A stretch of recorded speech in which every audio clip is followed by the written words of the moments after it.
एक समय था जो लोग आज आस्था की वकालत करते हुए दिख रहे हैं, ये लोग 2017 के पहले जय श्री राम बोलने पर लाठी मारते थे, गोली चला लेते थे, गोली चलाते थे, कावड़ यात्रा को प्रतिबंधित करते थे, श्री कृष्ण जन्माष्टमी के आयोजन को रोकते थे, रामनवमी की शोभा यात्रा नहीं निकलने देते थे,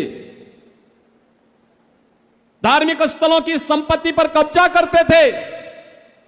बहनों और भाइयों, आज मैं कह सकता हूं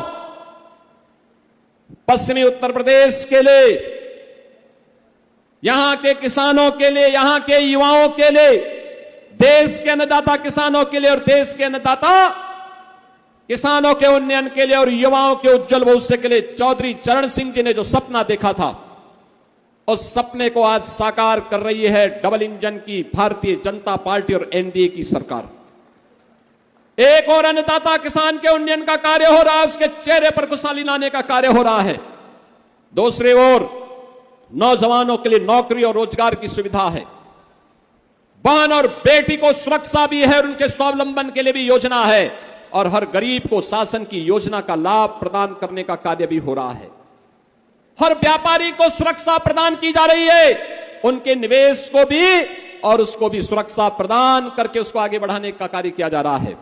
यही तो डबल इंजन सरकार है। आज कावड़ यात्रा को कोई रोकता नहीं, आज तो शानदार कावड़ यात्रा चल रही है। सुरक्षा सरकार उसके साथ खड़ी है, प्रशासन उनकी सेवा में खड़ी है, उद्यमी व्यापारी और स्वयंसेवी संगठन उनकी सेवा के लिए खड़े रहते हैं। और मैं आज के इस अवसर पर जब कावड़ यात्रा प्रारंभ होने वाली है, मैं सभी कावड़ संघों से विनम्र अपील करूंगा, बहनों और भाइयों, मैं उनसे अपील करूंगा कि याद रखना, हम सब श्री राम के वंशज हैं, श्री कृष्ण के अनुयायी हैं और भोले शंकर के भक्त हैं। हम सब इस बात को ध्यान रखेंगे, राम की मर्यादा, कृष्ण की लीला और शंकर की समरसता और जीवंतता हमेशा हमें आगे बढ़ने के लिए प्रेरित करती है। जीवन में अनुशासन और धैर्य, यह हमारी सबसे बड़ी पूंजी होनी चाहिए। छोटी छोटी बातों को लेकर के कहीं हुड़दंगई नहीं होनी चाहिए।